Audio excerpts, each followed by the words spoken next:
I originally wanted this to be a retrospective on the entire history of the Call of Duty franchise, since the series is turning 20 this year, but then I realized how time-consuming and expensive that would be, so I decided to focus my efforts on a game in the series that only really gets brought up these days when talking about sales, ranking the trilogy it's a part of as a whole, and to reiterate how much better the original Modern Warfare 2 supposedly was.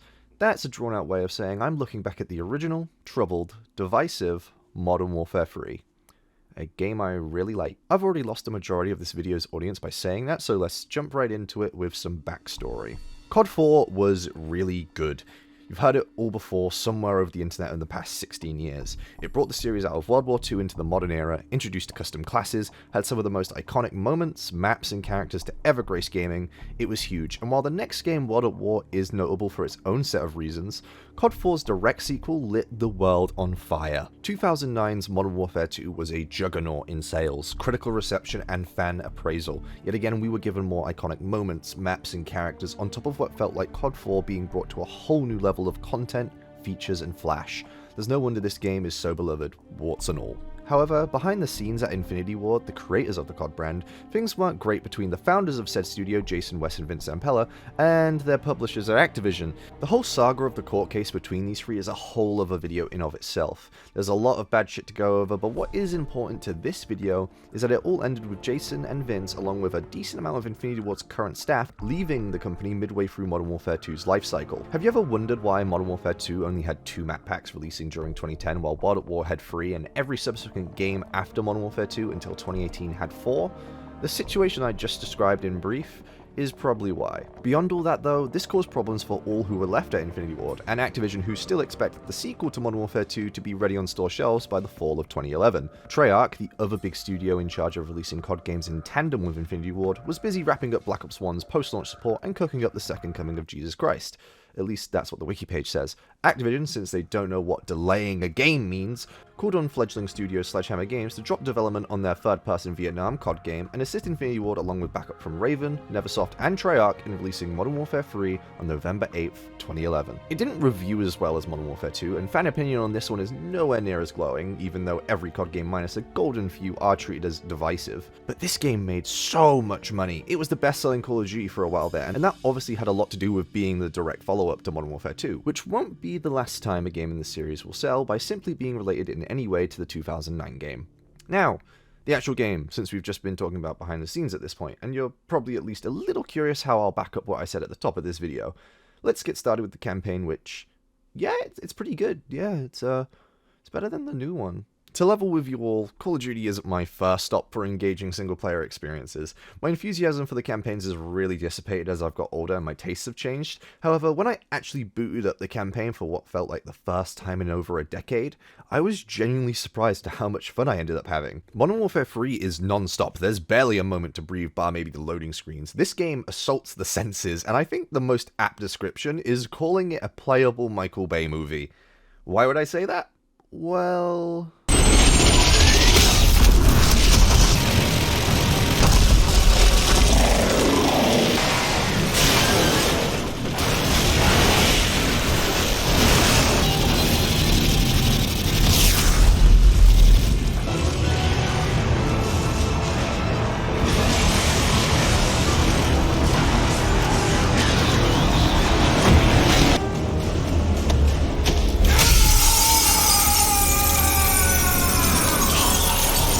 yeah, it's a bit over the top. Beyond all that though, I found the campaign to be a genuinely fun time. Didn't necessarily overstay its welcome, and it was constantly trying to mix it up through setting or scripted sequence. It is damn satisfying in moments, packing its own gut punches and revelations to stand on its own, and to make it a satisfying ending to the trilogy. Didn't want to spend too much time on the campaign in this video. We'd be here for ages if I dissected every single moment, plot hole, and contrivance for the sake of being thorough. I had a good time, makes for a good ending, something that is seeming less and less common these days. We'll get to that later, and I'm glad I wasn't bored to death 10 minutes in. Now, for the part you're all actually here for, multiplayer. When Modern Warfare 3 came out, I was dogshit at COD. I played Black Ops 1, combat training. I played a little bit of Modern Warfare 2, watched more YouTube videos on COD than I played at that point really. I was also 11. Anyway, I wasn't very good at Modern Warfare 3 in its release year, and I didn't like it very much for, reasons. However, time passed, Black Ops 2, Ghosts, Advanced Warfare released, and when the latter two games started getting a little stale, I was better at multiplayer overall, and I decided for whatever reason to return to Modern Warfare 3, and I fell in love. Multiplayer in this game can be so fun. Can be. For one, this game had 50 guns at launch, not from DLC, or seasons, or Frankensteining two games together. At launch, this game had more guns to try out than any game in the series before or since. Granted, like all CODs, it has weapon balance issues. Some of these guns were downright useless, but in that sense, I like to compare this game to Battlefield 4, another game with a ton of weapons at launch and similar issues.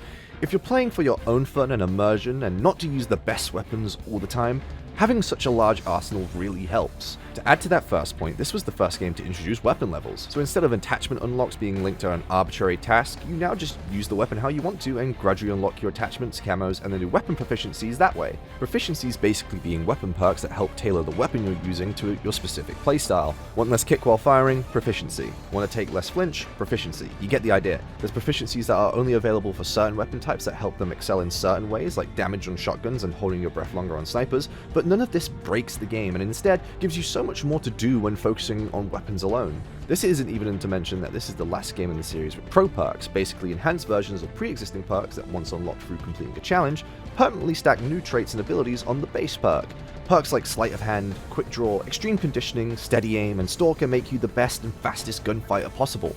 Perks like Recon, one of the best perks ever by the way, Blind Eye, and Blast Shield enhance their base abilities to encompass more aspects of the sandbox. And then there's absolute god tier perks like my beloved Sitrep and Assassin. We'll get to the latter later, but let's talk about the former to give you an idea of how pro perks work. The base version of Sitrep is Bomb Squad, or Engineer from other games in the series. It allows you to see enemy equipment highlighted in red through walls and potentially stop you from running into a random claymore or pinpoint a camper's nest. The pro version gives you a sound filter, making enemy footsteps louder while dampening yours and those of your teammates. It also makes dead silence footsteps revert to normal levels. To say Sitrep isn't one of the best perks in the series is an understatement, and while it is very strong, given that Sitrep has been split into two separate perks ever since, I still wouldn't call it overpowered per se.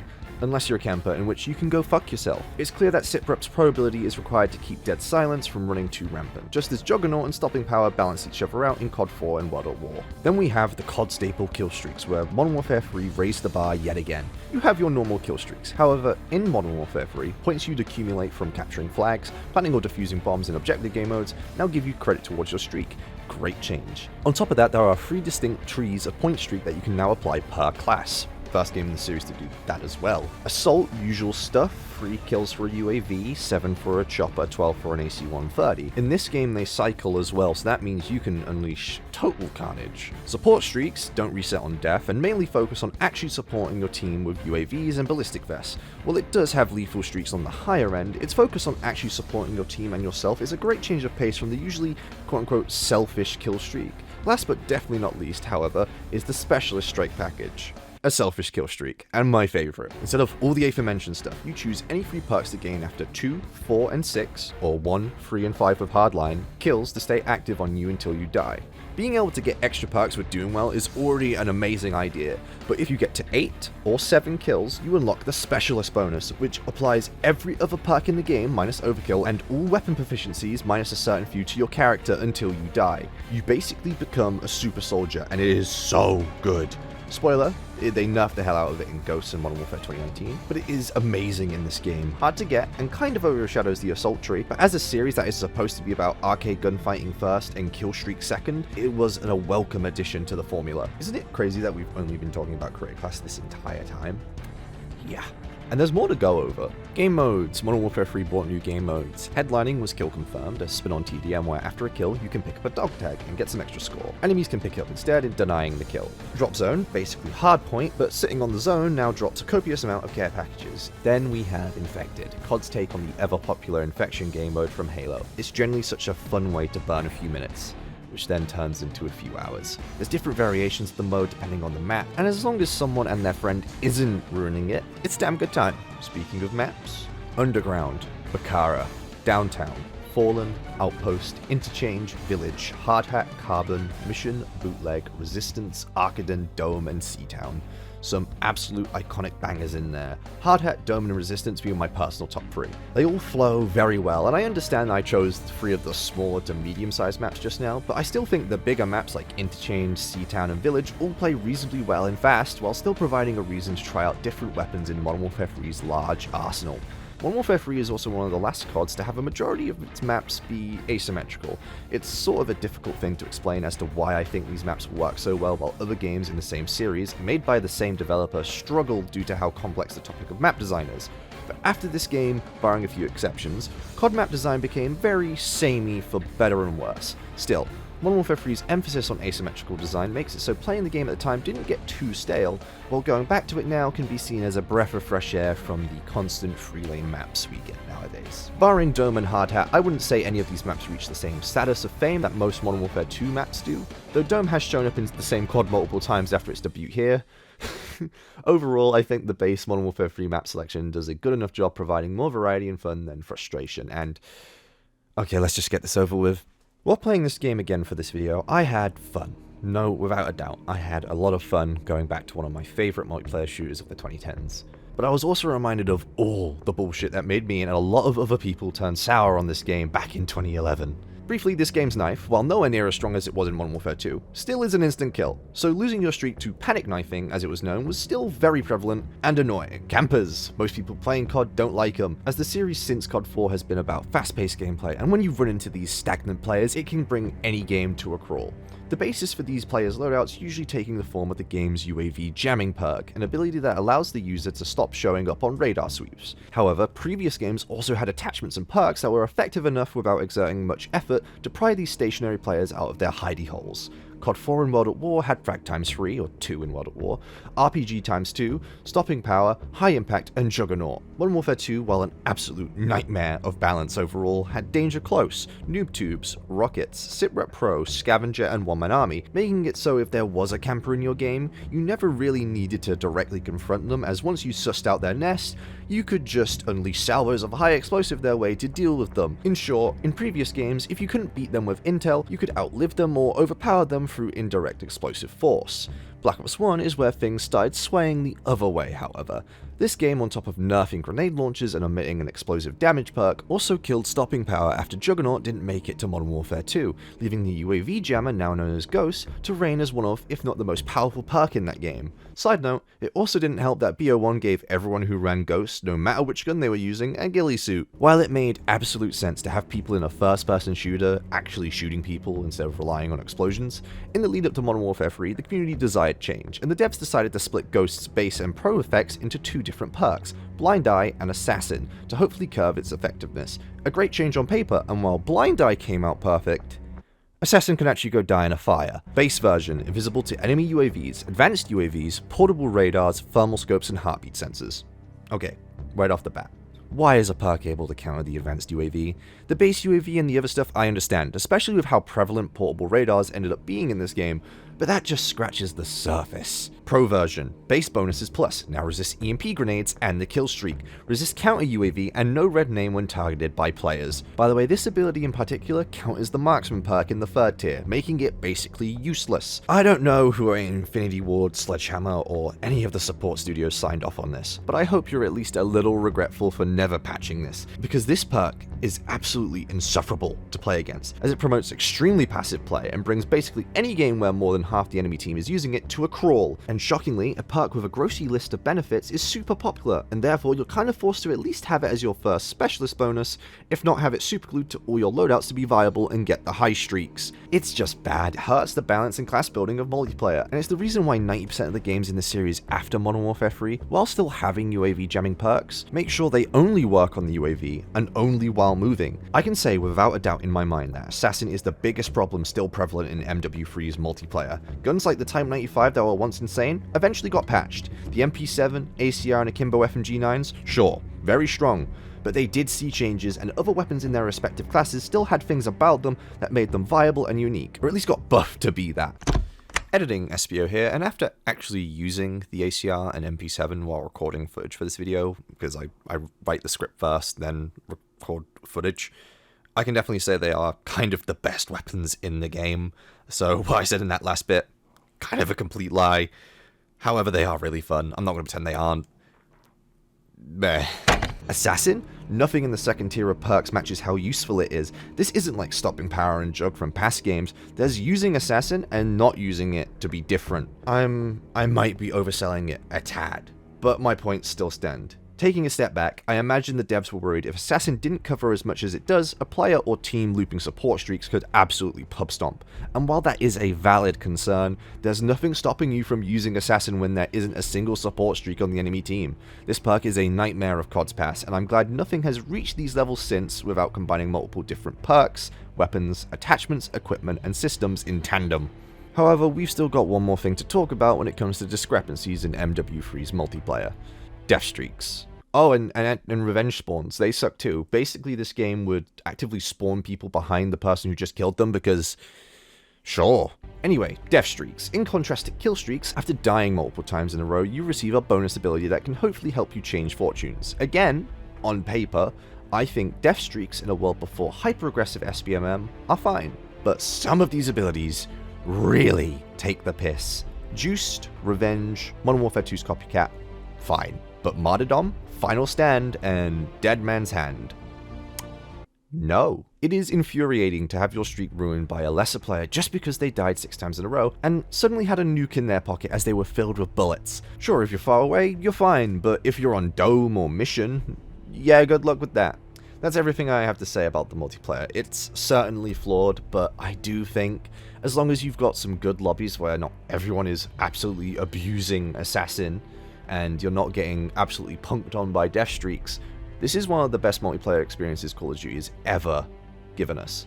It's up there with the next game, Black Ops 2, and definitely tied with the other greats like COD 4, Black Ops 3, and the like. 4 pages into the script so far, over 2,000 words, and I haven't even mentioned Spec Ops once. Spec Ops, or Special Ops to its parents, is the third branch of Modern Warfare 3's content offerings, and it's not zombies and therefore it's bad. Send Reddit post. I'm kidding. Spec Ops is fine. At launch it was made up of 2 subsections, missions and survival. Missions are time-based challenges set within the context of the campaign, but not always adhering to its canon, that puts you in a bunch of different scenarios and ranks you on time taken, difficulty, and other statistics. These are genuinely fun. Personally not that into replaying them a bunch for the highest scores, but I'm not going to pretend there isn't replay value here, and some of these I genuinely do like, such as the stealth mission to save the president's daughter, the Juggernaut mission in Paris, and the shooting ranges that harken back to the tutorials of the previous 2 Modern Warfare titles. However, while these missions are generally well made and a good time sink, it's not the reason why people remember Modern Warfare 3 Spec Ops. That honour goes to Survival, the first time it appeared in the series. Back in the day when Zombies was popular but hadn't reached its BO3 shaped peak, the mode was kept to Treyarch Games, as they were the ones responsible for developing it, and the Modern Warfare series took itself a tad more serious than the titles Treyarch made, also development cycles. Due to that, Modern Warfare 2 had co-op Spec Ops missions, just as Modern Warfare 3 would, but on top of those missions there was Survival, a 2-player cooperative wave defense mode. It was nowhere near as popular as Zombies, go figure, but Survival certainly does have a few things that still make it a good time, even if it does have some flaws. It being 2-player max already kind of makes it lesser than Zombies from the get-go for a lot of people, and on top of that, if a player bleeds out, that's it, the game just ends. It's weirdly strict for a COD co-op mode that you'd think would reach for a mass appeal, though I would personally say that the challenge these handicaps make you work within can generally be fun to overcome. Survival starts pretty easy, but ramps up way quicker than any zombie mode in basically any COD title. You can't really turn your brain off and get to around 100 in Survival, which I understand isn't possible in Zombies either. You'll get my point. You've got to worry about a lot of things as early as round 3 where attack dogs start chasing you, and then round 4 where boomers start mixing in with gradually more difficult armed forces.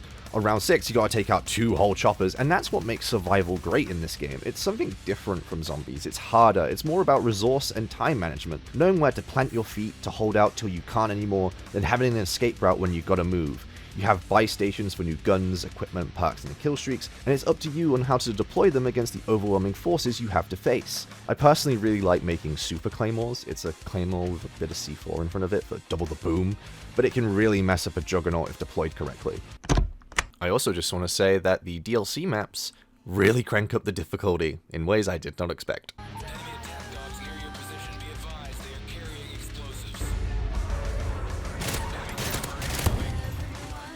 No, no, no, no, no, no, no!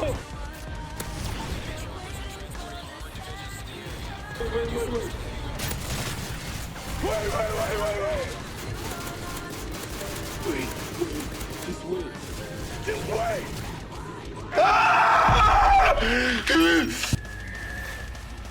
Survival is a good time. You can play it on any of the multiplayer maps, and that on its own provides a lot of variety, which is good because that's it for Oh god, I forgot about Chaos Mode. Yeah, so in DLC 3, yeah, I know I haven't talked much about the DLC season for this game, but that's because I never owned any of it growing up, among other reasons. We got a new Spec Ops mode called Chaos. In contrast to Survival, Chaos is way more hectic and arcadey. You basically fight your way around multiplayer maps, picking up guns and equipment to survive and keep a score multiplier up. If that hits 0 after a 2-minute grace period, or you die, it ends and you can start again for another attempt at a high score. Chaos like Survival is unique and fun. I'm surprised we never got another version of this outside of COD Ghost Extinction. The mode would be amazing in Cold War or Vanguard or MWZ, where it could have reached a new audience that missed out on it back in the day. I personally think the devs behind COD should give these two modes one more go at some point if they ever get the chance to not do zombies for a year. Funny enough, I see Chaos having a better chance of reprisal just because it would be easier to apply to a pre-made round-based zombie map than Survival, which if it was just with zombies, you might as well not do it because Daron Fang and the other Vanguard zombie maps meddled with similar ideas with buy stations and the like and objectives within the round. I like round-based zombies as much as the next person, and MWZ is actually good, which is really surprising. So if we never get to see these modes again, it would suck a lot because I think they have potential, but I'd get it. And that was the original Modern Warfare 3.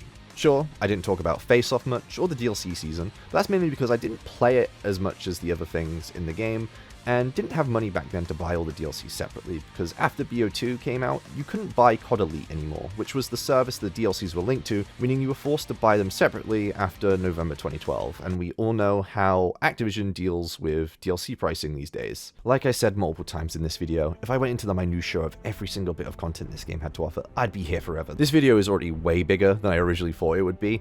I wanted this ready for the day the new Modern Warfare 3 came out, but mental health and adulting is a bitch, and I found myself having a lot of fun with MWZ after caving into buying it. Also, a new Destiny season started. This game still holds a place in my personal pantheon of COD. Hell, maybe games in general. Yes, it's not perfect, however, no COD game is, no matter what anyone says, and at the end of the day, it all comes down to personal preference and your own personal attachment to said game in the series. Modern Warfare 3 is the first COD game I bought during its actual life cycle. I got it as payment for cleaning my dad's car in the summer of 2012. It's a game I was bad at when it was in its prime, and great at when I was in my COD prime. It has so many things to delve into and enjoy. It's the last time we ever saw some of these features, and it was the end of a trilogy that helped define the 7th generation of consoles. That is usually lost in the conversation today, not to mention all the work that went into getting this game out on time by half a dozen dev teams, big and small, and the volume of post-launch content this game received during its year of the limelight. I alluded to it a little earlier, but a very ugly trend has been growing in the media landscape over the last half-decade, I'd say.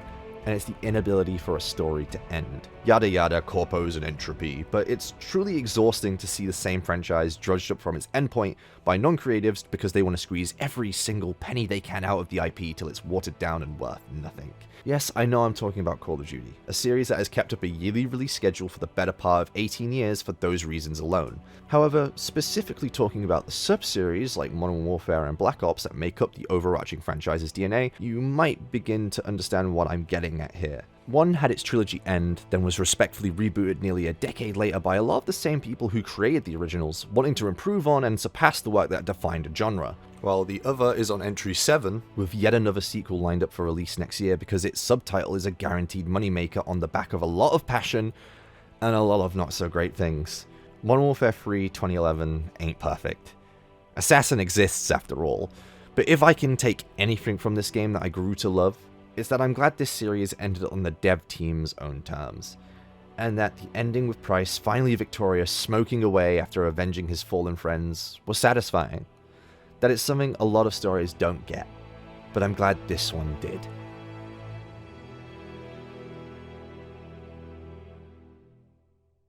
Hello there, thank you for watching my retrospective on the original Modern Warfare 3, and also hello to anyone who was around when I used to make YouTube videos. I don't know if I'm back, but I am very grateful if you did watch this, and I'm grateful if you're new and you've never seen my channel before, and if this video actually does get some views. Thank you. just thank you for watching this, because it's been a labor of love for the most part, making this video, looking back at one of my favorite multiplayer shooters of the 2010s. I don't know if I'm back. I don't want to promise anything. If I do make another video, it probably won't be on Call of Duty. I've got a lot going on. I don't know if YouTube is specifically the thing I want to do, but I wanted to make this video because I had a fun time doing it, and it was a good exercise in editing and refreshing myself on Sony Vegas and some other editing software. Other than that, I hope you all had a great Christmas. I hope you've all had a better 5-6 years than I have, and I hope you had a brilliant new year. So, my name's Espio.